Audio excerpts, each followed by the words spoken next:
Buenas tardes primero y muchísimas gracias por esta introducción.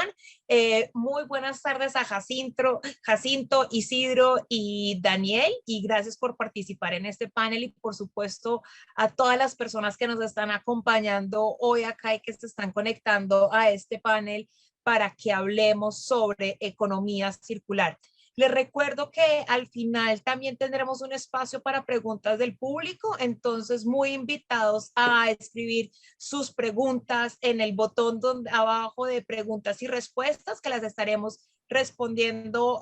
Trataremos de responder todas las preguntas en vivo por nuestros panelistas. Si no es posible, trataremos de contestar algunas de manera escrita durante nuestra charla. Bueno, quiero arrancar y me gustaría que cuando empecemos la primera pregunta, cada uno de las personas de los tres panelistas que tenemos nos cuenten desde qué país cuál es la perspectiva de país con la que nos van a responder esta pregunta, porque sabemos que aunque todos estamos ubicados en Latinoamérica, los países tenemos diferencias entre los avances de economía circular y la gestión de residuos. Entonces, por eso creo que sería importante que cada uno nos cuente. Entonces, quiero arrancar con la pregunta que nos reúne hoy en este panel y es, teniendo en cuenta la gestión de residuos en sus países, ¿cuáles son las perspectivas generales y los desafíos? Jacinto, arrancamos contigo. Hola Andrea, ¿cómo están? Mucho gusto y muchas gracias por la invitación y saludo también a los demás panelistas con los que estamos compartiendo. Bueno, en efecto, hay toda una gestión a nivel, bueno, yo les hablo desde Ecuador, ¿no? Y desde Ecuador es que les voy a dar mi opinión en relación a las perspectivas.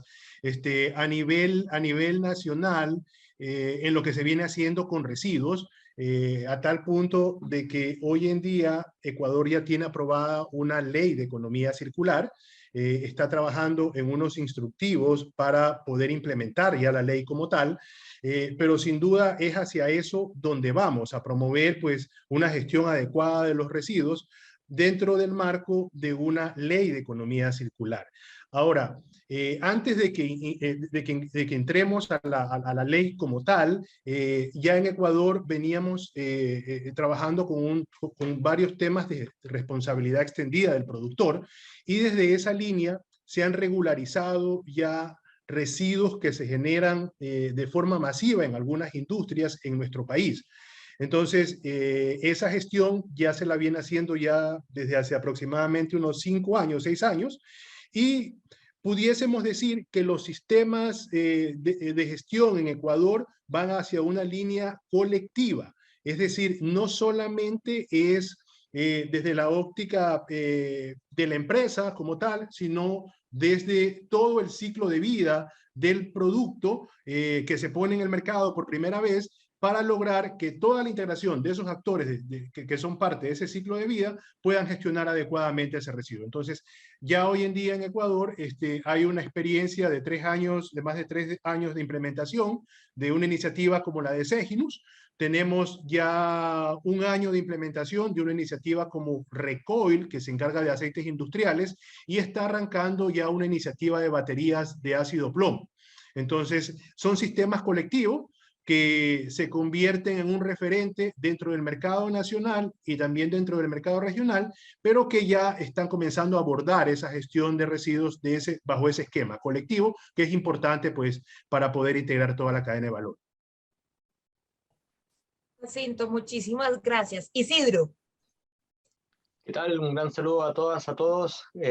Saludo también a los demás panelistas. Muchas gracias, Andrea. Represento a Chile. Vengo de ese lugar bien al sur de nuestra Latinoamérica. ¿Y en qué estamos nosotros? Estamos implementando la Ley de Responsabilidad Extendida del Productor de Envases y Embalajes, entre otros productos prioritarios. Y en este caso, Resimple es el primer sistema de gestión colectivo de envases y embalajes, tal como decía Jacinto, que es lo que promueve de mejor forma la economía circular. Cuando uno ve experiencia europea, básicamente los sistemas colectivos son los que mueven toda esta masa de empresas a hacer una recolección y un aprovechamiento de residuos a mayor escala. Nosotros estamos implementando la Ley RED desde 2023 y esperamos que de los 12,5% de envases y embalajes reciclados a nivel doméstico, lleguemos a un 60% al cabo de 12 años. Por otro lado, tenemos que implementar también una recolección desde las casas de envases y embalajes con camiones, con recolectores de base, desde una cobertura de un 10% el primer año de las viviendas totales del país hasta tener un 80% de las viviendas en 12 años. Y por otro lado, tenemos que instalar también en todo Chile, que es una larga y compleja geografía, puntos de instalación de recepción y almacenamiento, donde las personas pueden ir a dejar sus residuos reciclables de envases y embalajes. Partimos con 100 puntos el año 1 y después del año 4 ya vamos a estar con más de 350. En eso estamos hoy día en Chile, así que estamos justo a punto de partir con toda esta revolución de la ley de responsabilidad extendida del productor. Isidro, muchísimas gracias. Daniel. Muy buenas tardes. Yo me conecto desde Colombia, pero les quiero dar un poquito más la perspectiva regional porque nosotros como empresa operamos en 8 países de la región, pero también hacemos monitoreo regulatorio, digamos, a nivel de básicamente toda la región. Entonces, mis respuestas normalmente las voy a enfocar un poquito más en lo que vemos nosotros que pasa en la región desde nuestra perspectiva como facilitador de la economía circular, ¿no? Somos una empresa que se encarga justamente de la logística inversa de diferentes tipos de productos en sus diferentes etapas, entre estas etapas, la etapa post-consumo. Y bueno, creo que en la región, obviamente, en los diferentes tipos de residuos hay muchísimos desafíos por atender, pero en particular yo quisiera compartir un poquito mis experiencias desde la gestión, digamos, de los residuos de manejo especial, ¿no? Que creo que hay reglamentaciones relativamente claras para los residuos sólidos urbanos, aunque conllevan, obviamente, muchos desafíos. También muchos países implementaron sus marcos regulatorios frente a los residuos peligrosos, pero ese residuo de manejo especial, ¿no? Que es un residuo que requiere de una gestión diferenciada para poder justamente facilitar su circularidad, eso no está tan claro, ¿no? Y hay muchos residuos que se deben justamente reglamentar, y creo que ahí Isidro me dio la palabra perfecta, y es la REC, ¿no? La responsabilidad extendida del productor. Y esa implementación eficiente de una responsabilidad extendida del productor lo considero uno de los desafíos más grandes de la región. Muchísimas gracias. Sí, y yo creo que lo que tú hablas también de reglamentar a nivel político ciertos materiales también es muy importante si tenemos en cuenta los químicos que estamos empleando en algunos materiales en su producción previa.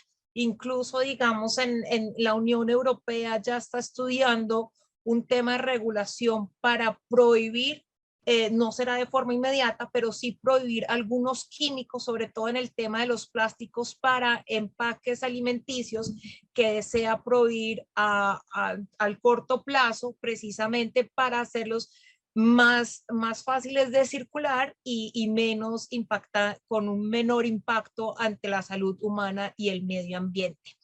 Quisiera hacerles otra pregunta y es, tenemos claro que cuando hablamos de economía circular, debemos tener en cuenta la cadena de valor de cada una de las industrias.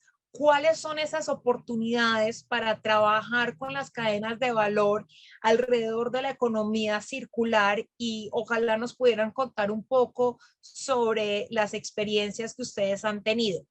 Isidro, si quieres arrancamos contigo. Encantado, Andrea. Efectivamente, con la responsabilidad extendida del productor, finalmente hay alguien que paga por todos los residuos que se están generando. Y en este caso, el tema de que contamina paga, que es el principio fundamental de la responsabilidad extendida del productor, se basa en que las empresas que venden un producto en el país, que generan un residuo, tienen que organizar y financiar la gestión de los residuos para su valorización. En palabras simples, ellos van a tener que financiar todo esto para que finalmente un residuo que hoy día tiene una economía lineal se vuelva circular. Y para volver a una economía circular, tú tienes que encargarte toda la cadena, desde la recolección, la clasificación, el pretratamiento y la valorización. Entonces, efectivamente, con esto funcionando de la responsabilidad extendida del productor a través de los sistemas de gestión, va a haber alguien que pague y que arme un ecosistema nuevo.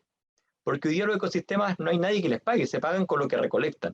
Cuando está la responsabilidad extendida del productor, hay una entidad que se llama sistema de gestión que requiere proveedores de servicios.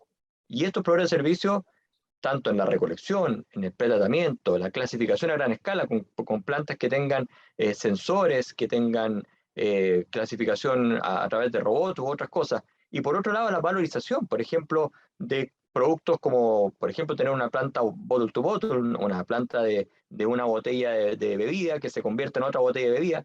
Todo eso sucede al amparo de esta responsabilidad extendida del productor, a propósito que los sistemas de gestión van a tener que financiar y organizar todo este ecosistema. Por lo tanto, en Chile se viene una revolución súper importante que va a comenzar el próximo año y que tiene una cantidad de metas y obligaciones que te acabo de señalar anteriormente, que son tremendamente desafiantes, pero también que crean un ecosistema nuevo que hoy día no existe. Isidro, muchísimas gracias. Daniel. Yo quisiera enfocar esta respuesta un poquito en lo que es el área más importante para nosotros en la región y es justamente la gestión de residuos de aparatos eléctricos y electrónicos RAE.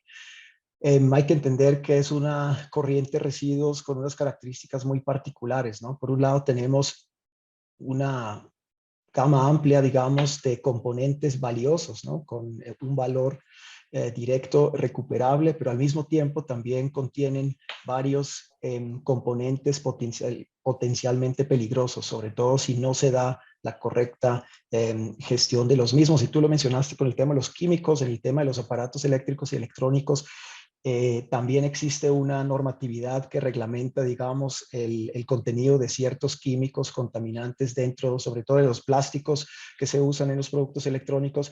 Tenemos la gran ventaja que la mayoría de esos productos no se fabrican a nivel de América Latina, es decir, hay unos muy pocos países que tienen cierto nivel de fabricación local, pero generalmente el 90 y algo % de los aparatos realmente vienen de una industria globalizada que ya se tiene que enfocar en esos lineamientos porque finalmente son los mismos productos que se fabrican para el mercado europeo, donde ya es una exigencia, y para el mercado latinoamericano, ¿no? Pero entonces, si pensamos en el tema de la circularidad frente a los residuos de aparatos eléctricos y electrónicos, incluso a través del sector informal tenemos ya una circularidad asegurada de alguna manera, justamente porque contienen algunos elementos de valor. Sin embargo, la pregunta es, ¿con qué eficiencia, no? Porque realmente lo que pasa en ese tipo de sectores es que se enfocan en uno, máximo dos componentes.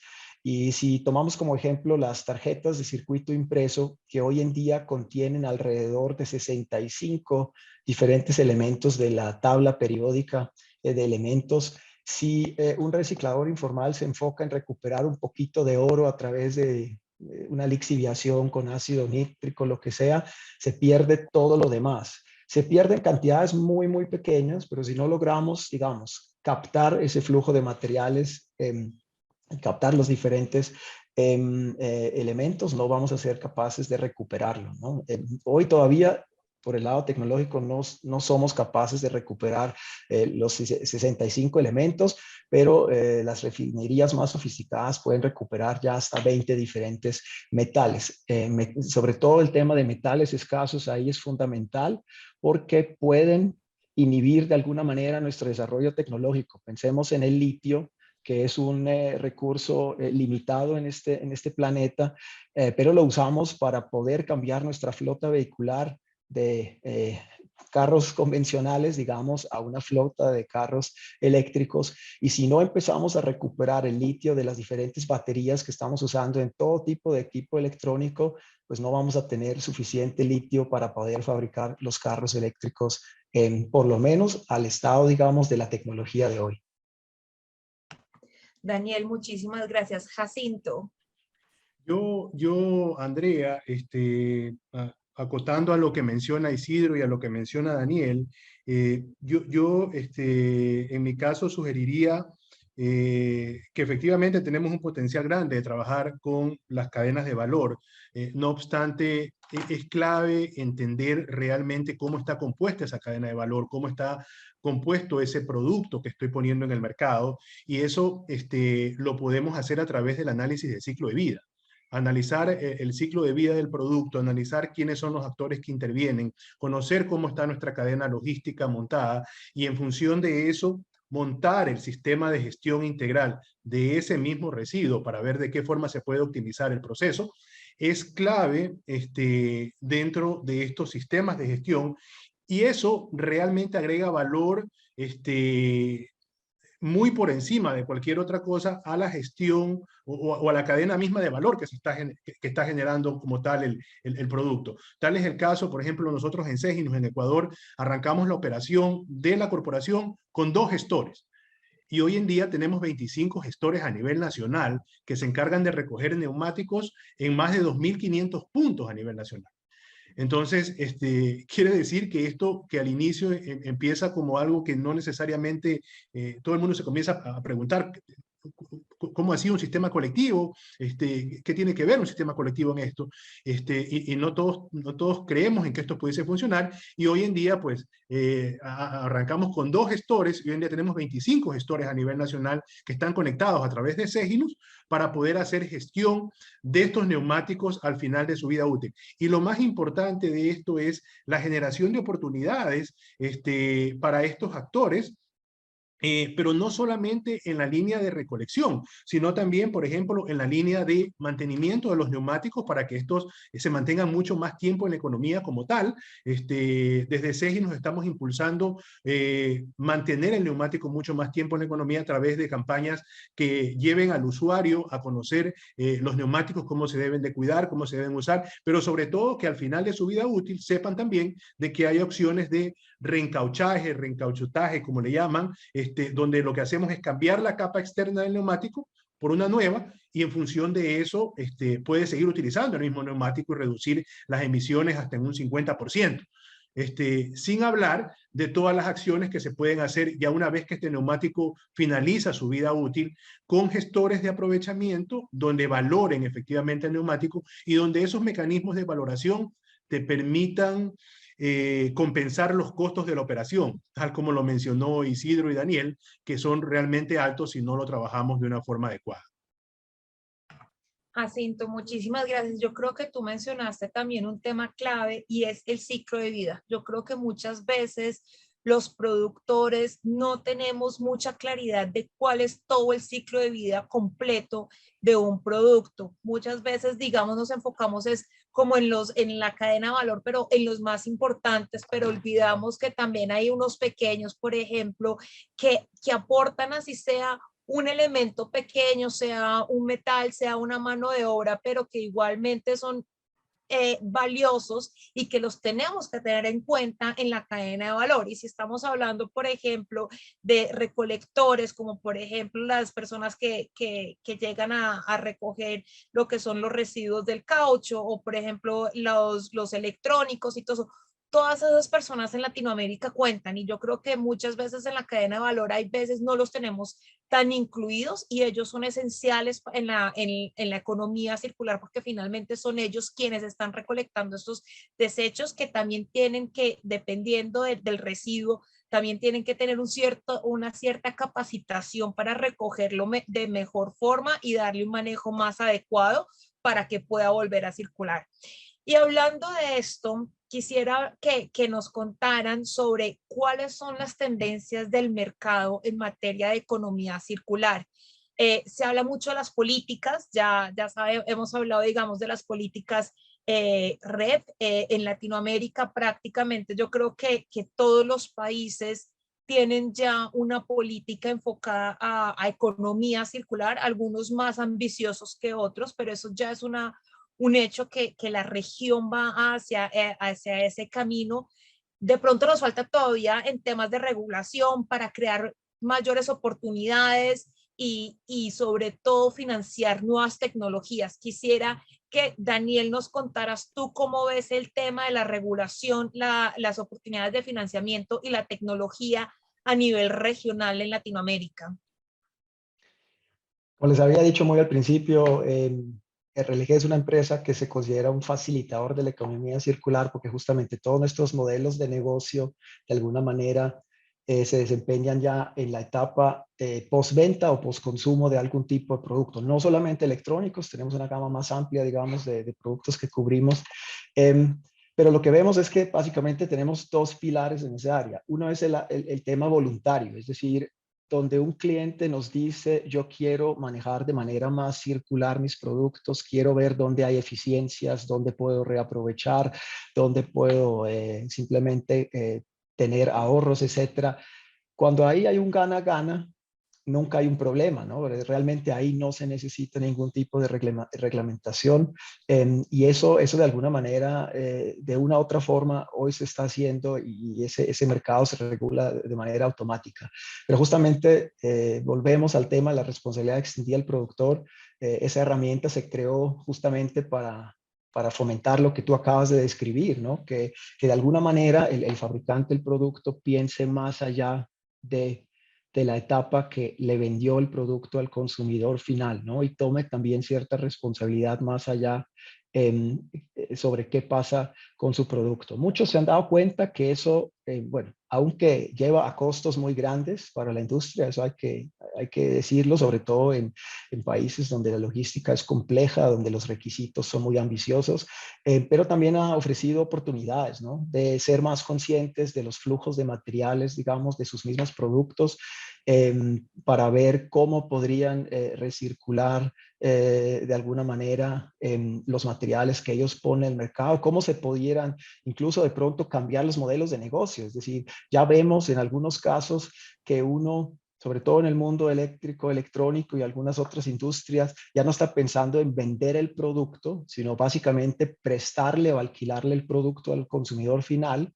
para que lo use un cierto tiempo, pero que básicamente el productor se quede con los materiales y los pueda volver a recuperar y los pueda volver a insertar en su cadena productiva. Nosotros hoy en día tenemos unos proyectos bien interesantes en el lado de la recuperación de plásticos, de cartuchos, de tóner y de tinta, donde realmente estamos recirculando los materiales hasta las plantas de fabricación, digamos, y así cerramos el ciclo completo. O finalmente, pues ni siquiera, no en todo caso se da esa circularidad en el sentido de que vuelve al exactamente el mismo producto, pero pues no importa, ¿no? Mientras que se vuelva a utilizar en otro producto y tenga un uso en otra industria, ya ganamos, ¿no? Daniel, muchísimas gracias. Jacinto, ¿cómo es la situación desde Ecuador? Bueno, yo creo que uno de los grandes retos que tenemos, Andrea, es promover desde la autoridad y desde todos los actores que son parte de la economía como tal, promover que la gestión de residuos se la haga de forma colectiva. Está más que comprobado, y eso porque he hecho diferentes estudios en temas logísticos, en temas operativos, que gestionar un residuo de forma independiente y dependiendo del tipo de residuo, puede llegarte a costar entre el 10 y el 15% del PEP del producto. Es decir, 10 o 15% más del precio que está en la percha, gestionar ese residuo. Entonces, bajo el esquema de responsabilidad extendida del productor, donde estamos pensando en un sistema de gestión transversal en todas las entidades, que esté aislado de su sistema comercial, sino que más bien se preocupe por gestionar o por ayudarlas a cumplir a las empresas lo que establece la ley en esta línea. Los modelos de gestión deben de ser colectivos. Debemos impulsar a que los modelos de gestión sean colectivos, incluso hasta para optimizar todos los procesos y que la cura sea, o sea, el modelo de gestión sea mucho más sostenible en el tiempo, que genere menos impacto, porque a veces creemos que estamos haciendo una gestión, pues si no la medimos por un análisis de ciclo de vida, por ejemplo, a veces esta solución termina afectando mucho más que lo que estamos haciendo en materia de gestión de ese residuo. Entonces, yo creo que nos tenemos que mover a esa línea. Luego de eso, hay un tema muy importante que son los sistemas de trazabilidad en esta gestión. Los sistemas de trazabilidad te ayudan a optimizar con algoritmos toda la gestión operativa. Nosotros en Seginus hemos desarrollado una plataforma inteligente de trazabilidad sostenible, PITS se llama. Esta plataforma conecta a los 2.800 puntos de generación de neumáticos en el Ecuador con cada uno de los actores que forman parte de la cadena, es decir, con gestores, con transportistas y con todos los que los que tienen que ver con el modelo de gestión. Es decir, usted como punto de generación pide una recolección de neumáticos al sistema de gestión y el sistema de gestión le envía bajo este mismo mecanismo o le asigna un camión para que ese camión vaya a recoger, y usted sabe qué camión le va a ir a recoger, qué conductor va a llegar a recoger los neumáticos, y el conductor sabe qué cantidad de neumáticos por tipo de neumático va a ir a recoger. Entonces, de esa forma, optimizamos el modelo de gestión en todo sentido para hacerlo mucho más eficiente. Lo otro, y pensando en lo que mencionaba Daniel en relación a... Se me fue la idea, perdón. Un último punto que mencionaba Daniel. Bueno, en todo caso, yo me quería quedar con esos dos, con esas dos estrategias que tenemos desde los sistemas de gestión, de los sistemas colectivos. Es, desde luego, trabajar de forma colectiva y desde luego optimizar todo este modelo de gestión a través de estas plataformas de trazabilidad. Jacinto, muchísimas gracias. Y si te vuelves a acordar de la idea después de que hable Isidro, me haces una seña para volverte a dar la palabra. Isidro. Efectivamente, cuando uno echa a andar un sistema colectivo de gestión, las empresas que están asociadas a este sistema colectivo de gestión tienen que financiarlos a proporción de la cantidad de kilos de envase que ponen en el mercado. Primera cosa. Segundo, van a pagar más tarifas a aquellos materiales menos reciclables que aquellos materiales más reciclables. Entonces, ya con estas dos cosas, fíjate que se produce un montón de cosas aguas abajo. Primero, para pagar menos, yo voy a tirar al mercado envases más livianos, de manera de tirar menos plástico, de poner menos cartón, metal, vidrio, etc. Entonces, claro, si uno quiere hacer una botella de vidrio de vino, no tiene para qué hacer una botella de 500 gramos. A lo mejor con una botella de 300 gramos o de 200 gramos igualmente podemos vender una botella de vino. Entonces, esas lógicas, que finalmente lo que necesitan eso es tecnología para poder lograrlo, se logran a través de esta responsabilidad extendida del productor, como decía Jacinto, la operación con un sistema colectivo y que cada productor pague a propósito de los kilos que ponen en el mercado y si los envases son más sustentables o no. La otra cosa que va a producir es que si una empresa hoy día está utilizando un envase que no es reciclable, que no es para nada sustentable, le va a costar más dinero cumplir la ley de responsabilidad extendida del productor que con un envase reciclable. ¿Qué genero con eso? Genero que la empresa se pase de un material no reciclable a un material reciclable y con eso tiramos menos basura al medio ambiente. Y lo otro, más radical, es que uno dice, oye, ¿y qué pasa si vendemos a granel en lugar de vender en envases? Y ahí tienes un modelo de negocio que necesita tecnología para llevar esto a la práctica. Por lo tanto, la ley de responsabilidad extendida del productor, más la operación de un sistema colectivo en donde el financiamiento del sistema de gestión colectivo sea a proporción de los kilos puestos en el mercado y el que genera un residuo menos reciclable paga más, genera todo lo que te acabo de señalar, que para eso se necesita un montón de tecnología y genera también un montón de puestos de trabajo. Isidro, muchísimas gracias. Jacinto, por favor. Ahora sí me acordé de lo que me faltaba, y haciendo énfasis, lo mencionó también Isidro, y lo mencionó también Daniel, en los modelos de negocio. Yo creo que tenemos que reinventar los modelos de negocio hoy en día para que hagan esa transición y ya no sea visto como un producto, sino más bien como un servicio, hacer la servitización de los modelos de negocio. Y esto les pongo un ejemplo claro. Por ejemplo, el aceite lubricante usado. El aceite lubricante usado es un combustible y es un commodity por las condiciones hoy en día del mercado, ¿no? Donde se lo utiliza pues, para cogenerar energía, pero también sabemos que el aceite lubricante usado se puede utilizar, se puede nuevamente hacer base de lubricante para mezclar con aditivos y volverlo a introducir en el mercado. Sin embargo, las demandas actuales mueven a que se lo utilice como un combustible. Ya estamos explorando nosotros en Ecuador las opciones de que el aceite lubricante usado sea visto como un servicio, donde tú lo entregues efectivamente al establecimiento, el establecimiento lo entregue al consumidor, el consumidor regrese con su vehículo, devuelva el aceite y en función de eso puedas retornar ese aceite a que lo hagas base de lubricante.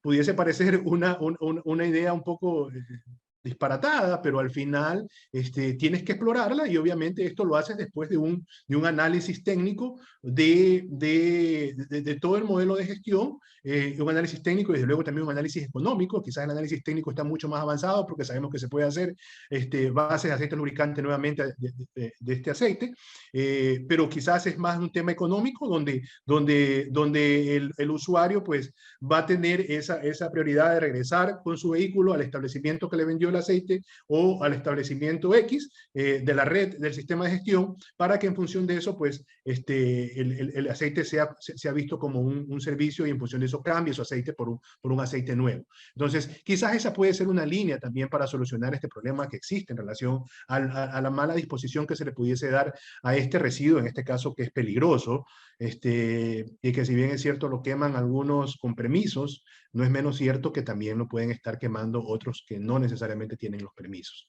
generando un impacto mayor al ambiente. Jacinto, muchísimas gracias. Y aquí quiero resaltar dos puntos que han hablado ustedes, y uno es precisamente ese, el tema de los modelos de negocio, y se trata de repensar la propiedad de un producto. Y yo como consumidores, no ver que yo soy el dueño del producto, sino que finalmente le estoy sacando el mejor provecho al usarlo, pero no necesariamente tiene que ser el mío. Y ahí dice el fundador de una marca que se llama Nude Jeans, ellos son un modelo de economía circular, y lo que él dice, finalmente al consumidor lo que le interesa es usar el jean. Si es el dueño no importa, ellos lo que quieren utilizar es el jean durante un año y después de un año poderlo cambiar. Y su modelo de negocio está precisamente es no compre el jean, tenemos una propuesta de leasing. Usted paga el leasing durante un año y en el año lo devuelve y nosotros lo reciclamos, lo combinamos con algo nuevo. Entonces es cambiar nosotros como personas, pero también como empresas, cambiar ese chip que tenemos de ver la propiedad de una forma diferente. Y el otro punto que quería tocar, que me parece muy interesante, es el de pagar por productos no sostenibles. Muchas veces, y creo que nos pasa a todos los que trabajamos en el sector, nos preguntan, no, pero es que producir productos sostenibles es mucho más caro. Y uno dice, sí, pero ¿cuánto te costaría si te empezaran a cobrar la polución que estás generando por ese producto? ¿Sí? ¿Cuánto te costaría a ti? Te costaría a ti si te cobraran por la huella de carbono que estás generando.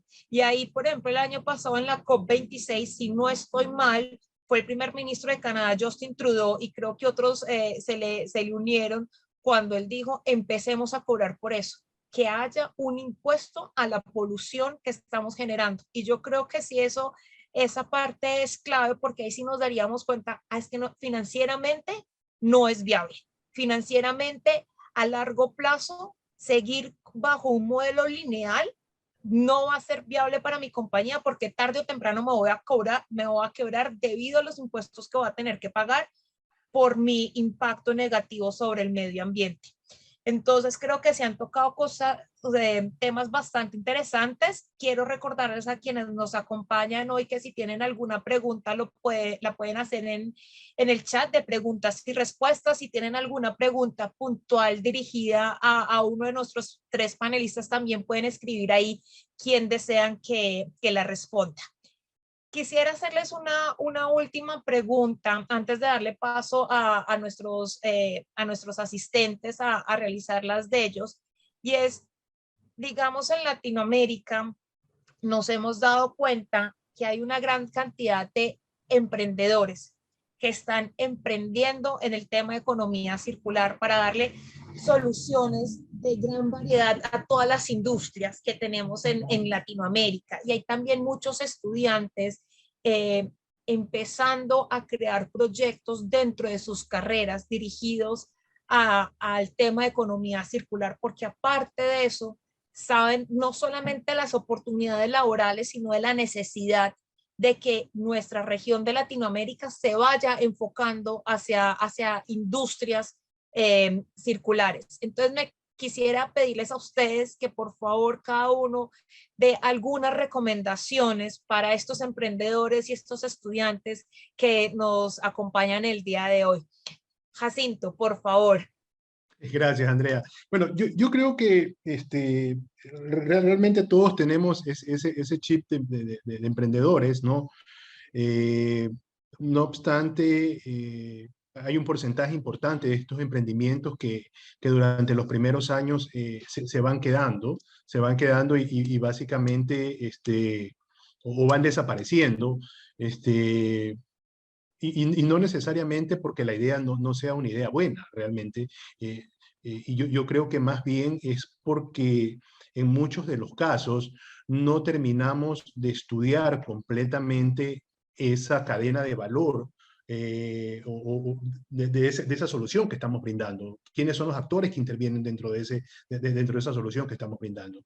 Yo estuve hace unas semanas en Alemania y hay unas ideas increíbles, o sea, de gente que le da soluciones a unos temas que son impensables.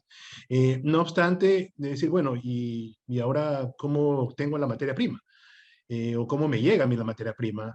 Entonces es ahí cuando te tienes que virar, porque tienes la solución a este problema, pero te tienes que virar a quién llegas efectivamente para que esa solución que tienes calce y pueda ser una solución de éxito, pueda ser un emprendimiento de éxito.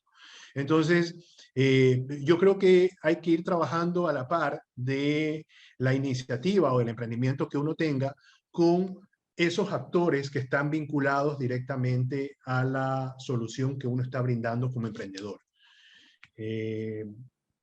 No mirarlo no enfrascarse simplemente en lo que pudiese tener de inmediato nuestra solución o quienes estarían directamente involucrados, sino quienes están indirectamente involucrados que probablemente pudiesen tener incluso un impacto mucho más fuerte. Por ejemplo, las políticas públicas, el tema de política pública. A veces muchas de las preguntas que nos planteábamos en este evento que participé, nos decían, oye, está bien, yo tengo esta solución para esto, sí, pero está normado esto de aquí, o sea, puedes hacerlo, está regulado este sector de las empresas. No, esto es un tema voluntario. O sea, un tema voluntario, si bien es cierto, hay mucha gente que está consciente del impacto que puede generar su producto al final de la vida útil, no es menos cierto que también hay una lucha ahí fuerte en temas de qué tan sostenible es económicamente esto de aquí. Entonces, porque puede pasar lo que estás diciendo, y si realmente comenzamos a valorar las emisiones que estamos generando por este producto, pues puede ser que nuestro producto más bien se quede fuera del mercado. Entonces, esa sería mi recomendación para los emprendedores, poder evaluar también la cadena de valor de toda la solución que les estoy dando, quiénes intervienen, quiénes son los actores que son parte, para que nuestra solución vaya mucho más allá de la solución per se e involucre a otros actores. Jacinto, muchísimas gracias. Daniel.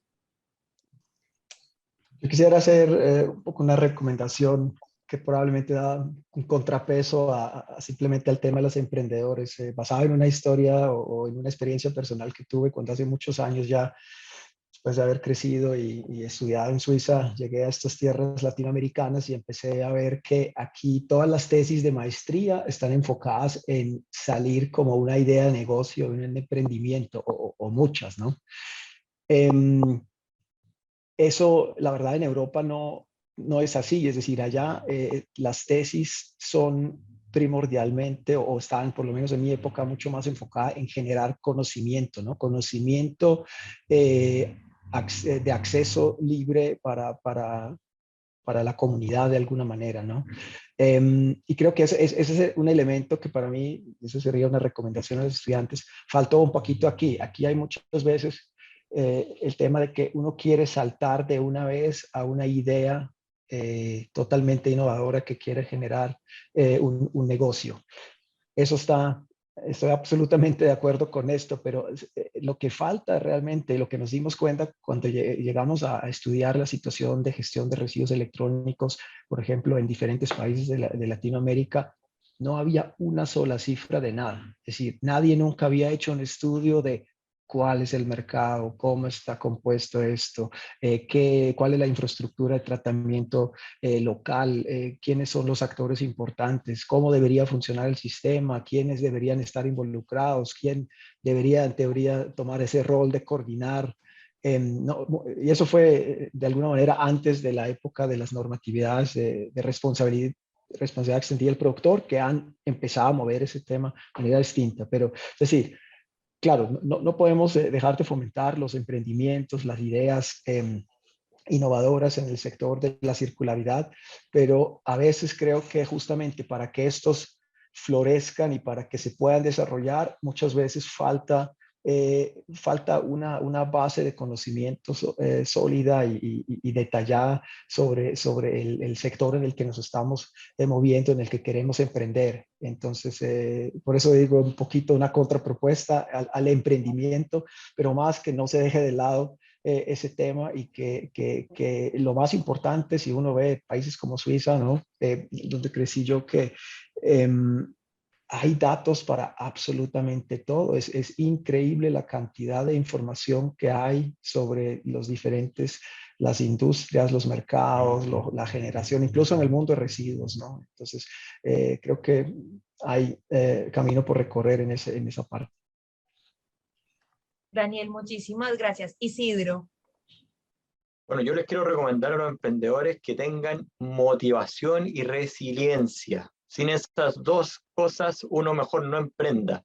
Básicamente porque te tienes que automotivar todos los días cuando no vendes, cuando la cosa no resulta, cuando te pegan los tropiezos, cuando finalmente tienes que caer para que se te ocurra una idea mejor. Es súper importante tener una resiliencia muy adosada a su ser, porque de otra manera es muy complicado emprender. Uno la pasa terriblemente complicada la parte primera, pero después vienen un montón de cosas que son muy inspiracionales y muy llenadoras para la vida de cada uno. Y yo te diría que cuando uno emprende tiene que tener tres cosas en la cabeza. Primero, los dolores que está uno atacando. Si hay una necesidad y hay un dolor y que uno, nuestros productos y servicios, está atacando ese dolor, bienvenido sea. Si no está atacando ningún dolor, lo más probable es que no lo pesquen o no lo tomen en cuenta. Lo segundo, tiene que ver con el tema de la tecnología. Efectivamente, hoy día hay un montón de tecnología abierta que no es necesario una gran inversión para poder, en este caso, por ejemplo, tener un tema de tecnológico con aplicaciones o con trazabilidad o con GPS, que hoy día los mismos teléfonos celulares tienen un montón de cosas que uno puede hacer este tema de economía colectiva, en donde uno está teniendo un montón de cosas para su propio emprendimiento. Y lo último, el tema de la escalabilidad. Mi emprendimiento es escalable, es para una comuna, es para una región, es para un país, se puede poner en otros países. Súper importantes esas tres cosas porque efectivamente, por ejemplo, te voy a poner un ejemplo. Hoy día cuando nosotros compramos comida para la casa en los distintos países, nos viene un envase que finalmente terminamos botando a la basura. ¿Qué pasaría si ese envase fuese retornable? Entonces uno dice, ya, envase retornable, pero ¿para qué necesita para que un envase sea retornable? Que muchas cadenas utilicen el mismo envase y que uno pudiera dejarlo lo más cercano posible, o incluso que te lo vaya a buscar la misma empresa que te lo va a dejar. Si uno logra tener una cosa así, escalable, colectiva, que tenga la tecnología de la trazabilidad y finalmente que esté resolviendo un dolor, que significa generar un montón de envases que se van a la basura, claramente ese tipo de emprendimientos son los que empiezan a crecer y empiezan a expandirse por muchas partes del mundo. Solamente quiero terminar con, como señalaba antes, mucha motivación, mucha resiliencia y mucha fuerza para todos los emprendimientos que las personas que nos están escuchando prosperen y lo hagan. Isidro, muchísimas gracias. Y sí, yo creo que el tema de la tecnología es supremamente clave, sobre todo ahora en la economía circular y finalmente los países en Latinoamérica tenemos muchas cosas similares. Venimos de un contexto muy parecido entre los países y sigamos, si en Chile se encuentra una solución a uno de los problemas digamos, lineales que tenemos, pues esa misma tecnología es fácilmente escalable a otros países de Latinoamérica porque finalmente venimos de ese mismo contexto. Y ahí, digamos, quiero dar paso también a una cosa que mencionaba Daniel, y es el tema de generar conocimiento, y eso es algo que nos falta. Yo, por ejemplo, como Cecilia lo mencionó al principio, yo escribo para diferentes medios de comunicación y siempre en mis investigaciones me toca basarme en investigaciones de la Unión de Países Europeos. ¿Por qué? Porque nosotros en Latinoamérica no investigamos, no tenemos información, no tenemos data. Entonces también yo creo que ahí, y lo conecto con lo que tú dices, Isidro, de la escalabilidad, nosotros no estudiamos, ¿sí? Entonces, si nosotros tuviéramos mejor data sobre nuestra región, yo creo que como emprendedores podríamos tener una mejor propuesta que funcione, por ejemplo, en Chile, en Ecuador y en Colombia y en Perú y todo eso, pero necesitamos data. Y ahí también les hago como una recomendación a las universidades que de pronto nos acompañan hoy, es motivar la investigación para poder crear más emprendimientos y soluciones circulares, porque uno empezar a emprender sin conocer qué es lo que está pasando a nivel latinoamericano es difícil. Y finalmente Europa es un contexto completamente diferente al latinoamericano. Y porque algo funciona en Europa, nosotros necesitamos adaptarlo, necesitamos cifras de nuestra región para poder avanzar hacia la economía circular. Cecilia, Milagros, no sé si si hayan algunas preguntas en el chat, porque si no, si me dan vía libre a mí, yo me puedo quedar aquí otras 2 horas con Jacinto, Isidro y Daniel haciendo 1000 preguntas más. Me imagino, sí, estoy siguiendo la conversación y la verdad esto es súper interesante. Muchísimas gracias por esas observaciones y todo el conocimiento extraordinario que estamos teniendo de estos panelistas y de nuestra facilitadora estrella. Muchísimas gracias, Andrea. Hay varias preguntas. No sé si de repente yo las he estado seleccionando y las he puesto para que las puedan responder. Si te parece, Andrea, las puedes ir distribuyendo. Hay 6 preguntas ahorita. Cada una de ellas está en el Q&A. Si quieres, las puedo decir yo o te las dejo a ti.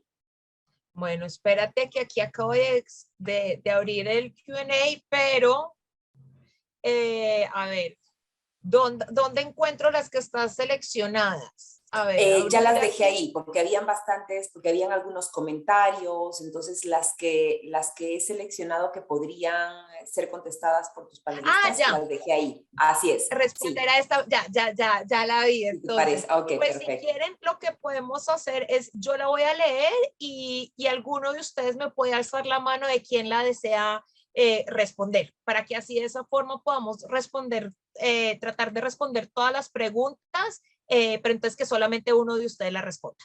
Entonces, Jaime Mejía Torres nos pregunta, ¿cómo reforzar la política pública en torno a la gestión de residuos? ¿Quién de ustedes 3 la desea responder? ¿Quién me alza la mano?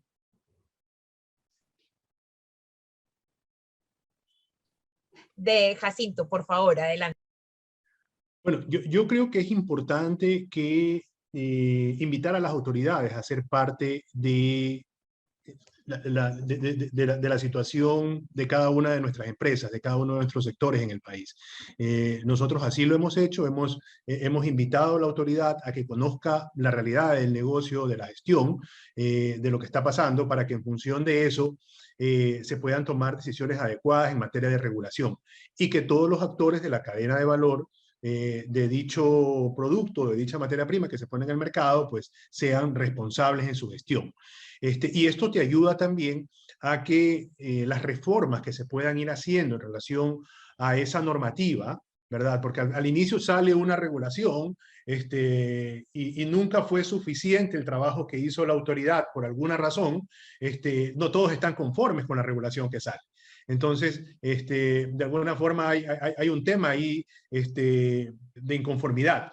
Entonces, lo importante es que una vez que salga la primera regulación, podamos invitar, una vez que ya nos organicemos, podamos invitar a la autoridad a que sea parte de ese día a día en materia de implementación de esa regulación, para que la autoridad vea los pros y los contras de la implementación, pero también para que podamos hacer las mejoras posibles en las reformas que vengan a futuro en ese tipo de normativa, ¿no? Yo creo que eso es clave para que puedan ser reformas adaptadas a nuestra realidad. A veces pasa que lanzamos metas de recuperación y resulta que no tenemos opciones de gestión, o sea, no hay gestores autorizados para que puedan realizar la gestión, o no hay sistemas de aprovechamiento suficientes, o estamos importando materias primas o residuos que se producen localmente, dañando el mercado local, ¿no? De generación. Entonces, al no tener conocimiento la autoridad de esas partes, desde luego, no necesariamente lo que dice en el documento, en la normativa, va a la mano con la realidad. Entonces, sí es importante eso. Jacinto, muchísimas gracias. Andrea Orellana pregunta, ¿qué hay de las otras acciones que implican la reducción de plásticos? ¿La solución estará enfocada solamente en la gestión de este tipo de residuos? ¿Quién desea contestarle aquí? Andrea. Daniel, Isidro, Jacinto, ¿quién me da ahí? Perfecto, Isidro, gracias. Efectivamente, adicionalmente a la ley de responsabilidad extendida del productor, en algunas partes se está poniendo leyes que prohíben la entrega de ciertos productos envasados en plástico. En particular, en nuestro país hay una ley de plástico de un solo uso que indica que en algunos tipos de productos uno no puede entregarlos envasados en plástico. Por ejemplo, de hecho, ya se eliminaron las bolsas plásticas de los supermercados, se eliminaron también las bombillas plásticas que se entregan, en este caso, en los bares o restaurantes.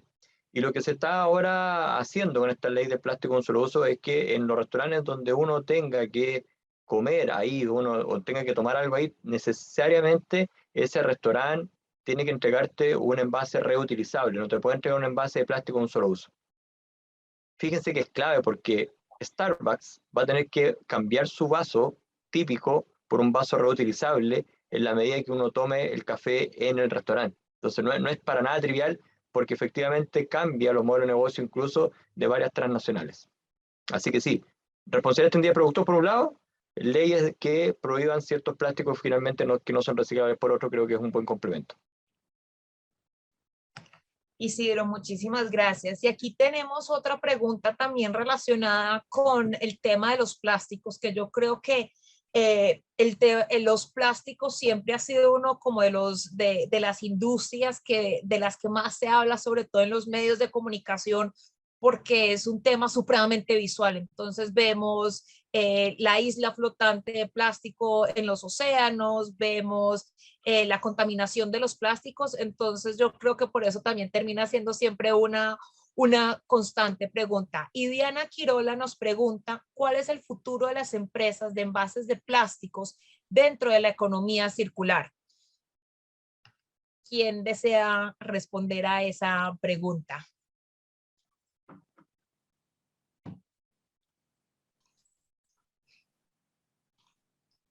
Daniel, por favor. Pues seguramente Isidro puede dar una respuesta más detallada sobre la industria general. Yo quisiera mencionar simplemente un punto que nosotros como empresa hemos trabajado en ese ámbito y es lo que llamamos los sistemas de depósito, por ejemplo, en las botellas PET, ¿no? Que es un incentivo para que el usuario final devuelva ese envase plástico a un sistema formal.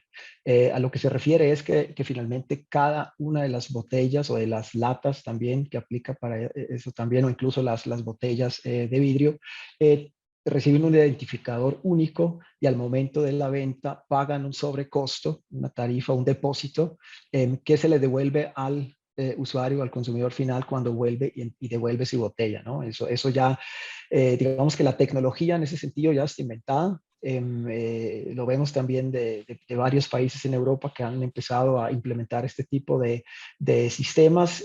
Ahí los retos obviamente son el tema de tenerlo básicamente en todo el país, ¿no? Porque yo puedo estar en Medellín, en el aeropuerto, y compro una botellita de PET, alguna bebida, me la llevo al avión y llego a Bogotá y la quiero disponer. Si en el aeropuerto de Bogotá hay una máquina de estas que me escanea mi botella, la puedo dejar directamente en una boquita y me da un voucher o me da algo que yo puedo después usar en cualquier negocio que venda ese tipo de productos también. Entonces realmente se vuelve un tema muy interconectado. También nuevamente estamos con el tema de la tecnología, es decir, la tecnología tiene que ser muy desarrollada, tiene que ser muy segura, porque obviamente se presta mucho a falsificaciones, y simplemente es un sticker en una botella, uno se la pega a otra botella que ya se volvió, o cualquiera que salió, que entró incluso del exterior o lo que sea. Todo eso se tiene que cubrir, pero son sistemas que hoy en día han logrado captaciones del 85% para arriba de los envases, sobre todo en el sector de bebidas que se está poniendo en el mercado. Entonces, eso sí es un aspecto como del futuro que podemos mencionar ahí.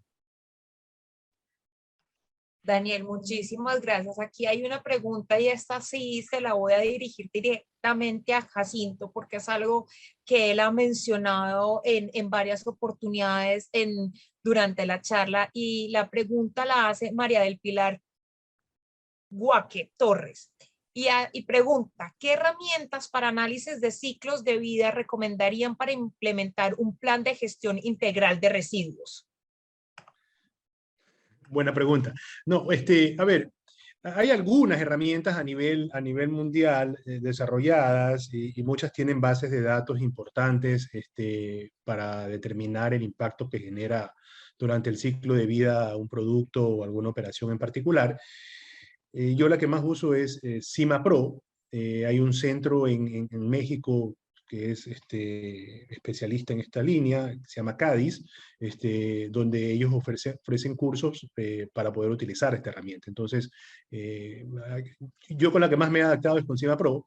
Y la invito, pues, si necesitan más información, ahí está mi dirección de correo, encantado de poderles ayudar.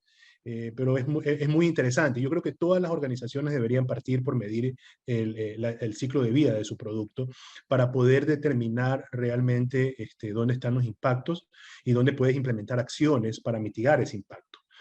Es fundamental para poder implementar incluso cualquier acción de circularidad, ¿no? A veces lo que pudieses, o la hipótesis que pudieses decir, mira, estoy generando un impacto a simple vista ahí, pero de repente el análisis de ciclo de vida te dice que no es ahí, sino es acá, porque esto de aquí determina otros tipos de impactos. Entonces, sí es importante poder empezar cualquier estrategia a través de un análisis de ciclo de vida.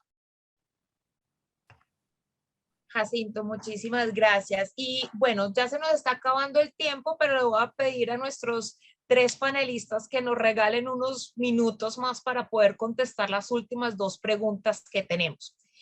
La siguiente pregunta, sí, es de Andrea Orellana y nos pregunta, ¿cuáles son algunas de las medidas que se están implementando las empresas, ya que nuestra ya la hicimos o no? Cecilia, me corriges. Ahí, sí, esta ya la respondimos, ¿no es cierto? Que te veo milagros, te veo sintiendo, sí. Listo, perfecto, yo sí dije. Entonces, la última, ya solamente veo que tenemos una pregunta de Fernando Saltachín y dice, ¿cómo podemos incrementar el conocimiento o traer tecnología adecuada y aterrizar a nuestra realidad latinoamericana para la gestión de residuos basada en el principio REP? Y aquí no sé si de pronto Isidro o Daniel, alguno de ustedes dos desea responder. Daniel, por favor. Creo que es una pregunta un poquito huevo de gallina de alguna manera, ¿no? Porque como lo habíamos mencionado en las preguntas anteriores, cuando es un gana-gana o cuando es realmente hay un claro modelo de negocio atrás de algún aprovechamiento de un residuo, pues por lo general eso se reglamenta solo. Pero no siempre es así, ¿no? Entonces, muchas veces cuando ya se da una normatividad tipo responsabilidad extendida al productor es cuando la industria se da cuenta que ya sí hay un caso de negocio que antes no lo había, porque hay otro actor clave que empieza a cofinanciar ciertas partes del sistema, como bien lo describió en varias oportunidades también Isidro, ¿no? Es decir, de un momento a otro básicamente se empieza a dar una perspectiva diferente que ya habilita de alguna manera el aprovechamiento y que permite que esa industria se empiece a desarrollar. Lamentablemente en algunos casos el tiempo es muy corto. Cuando las normas se implementan y dan apenas unos 6 meses, un año de implementación, entonces obviamente la tecnología no alcanza o la industria no alcanza a reaccionar. Entonces, por lo general, hay un desfase ahí sobre la correcta gestión del residuo. En otros casos se da más plazo y funciona. Y en otros casos las mismas normatividades REP dicen, listo, empecemos, sabemos que no tenemos la infraestructura para gestionar el residuo, pero sí necesitamos gestionar o empezarlo a gestionar de manera diferenciada y dan ciertos plazos que al principio de la implementación del sistema, y un ejemplo es, por ejemplo, lo de Colombia con la responsabilidad extendida del productor en el ámbito de las luminarias, donde se decía claramente en la norma, los primeros años de la existencia de la norma todavía se pueden llevar a un relleno de seguridad, sabiendo que no existe la tecnología, pero se espera que hasta dentro de 5 años el mercado haya reaccionado, haya empezado a desarrollar las soluciones locales, haya traído inversión, por ejemplo, de afuera, tecnología de afuera, y ya se prohíbe después de unos 4 o 5 años esa opción, ¿no? Ya hay que demostrar hoy en día que las luminarias que se gestionan a través del principio de REP se estén llevando a un aprovechamiento o una valorización, sea dentro o afuera de Colombia, ¿no? Para darles un ejemplo. Entonces creo que ahí sí, una norma de ese tipo puede cambiar totalmente ese ecosistema, digamos, de establecer la tecnología o no, y genera unas condiciones que ya son más favorables que antes y que pueden llevar a que esa tecnología se tenga a nivel local o regional, por lo menos. Daniel, muchísimas gracias. Y si Cecilia y Milagros me lo permiten, voy a hacer una última pregunta, y más que una pregunta es, aquí, antes de los que estamos aquí conectados, antes de ser empresarios, estudiantes, políticos, somos sociedad civil. Entonces yo quisiera que nuestros 3 panelistas nos regalara a cada uno un consejo de nosotros como personas, individuos, cómo podemos aportar a la economía circular en nuestra región. Entonces, como sé que ya nos estamos pasando el tiempo, un corto consejo de parte de cada uno para nosotros como individuos. Isidro, te doy la palabra.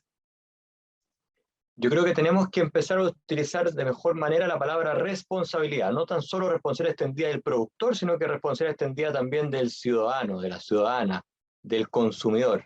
Tenemos que ser responsables de lo que consumimos y cómo generamos y disponemos ese residuo. En la medida que nosotros hagamos eso, los sistemas de gestión hagan su trabajo, la normativa REP haga su tema de estar monitoreando que esto se haga bien, finalmente vamos a transitar a esta economía circular. Pero si el ciudadano no conjuga la palabra responsabilidad, da lo mismo. Podemos tener un montón de infraestructura no utilizada, básicamente porque el ciudadano sigue botando las cosas a la basura, o peor, al medio ambiente. Así que clave la palabra responsabilidad.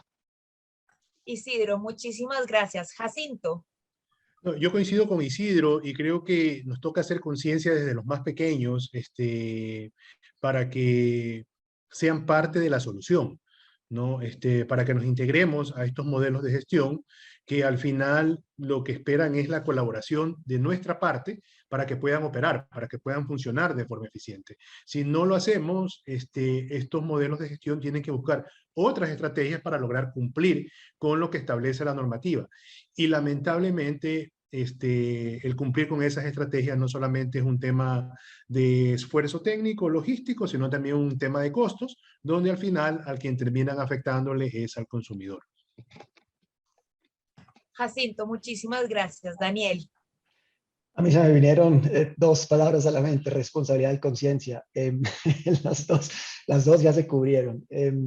yo me voy con cambiar el chip, ¿no? Yo creo que es un tema de educación y sabemos que muchos de los países, obviamente, los sistemas todavía no están desarrollados, están apenas empezando a desarrollarse, o están por lo menos en planeación o no, pero desde ya creo que tenemos una responsabilidad en fomentar la educación sobre esos nuevos conceptos en la gestión de residuos desde los niños pequeños, para que justamente cuando ellos crezcan y ya tengan que disponer de su residuo de manera propia, sepan aprovechar esos sistemas que en paralelo se van a construir y que van a estar, ojalá, listos cuando ellos sean grandes. Daniel, muchísimas gracias. Yo creo que entonces de aquí nos podemos llevar esas tres palabras que acaban de mencionar: conciencia, responsabilidad y educación. La economía circular empieza por la ciudadanía, la colaboración para poder llegar a las empresas. Pensemos de que no es un tema económico, es nuestro futuro, es nuestro presente, es nuestra salud, es nuestro medio ambiente. Jacinto, Isidro y Daniel, muchísimas gracias por acompañarnos y compartir con nosotros este gran conocimiento que ustedes tienen sobre la economía circular en la región. A todas las personas que nos acompañaron hoy aquí conectados, muchas gracias por el interés, por participar, por sus preguntas. Recuerden que mañana sigue la cumbre de negocios verdes.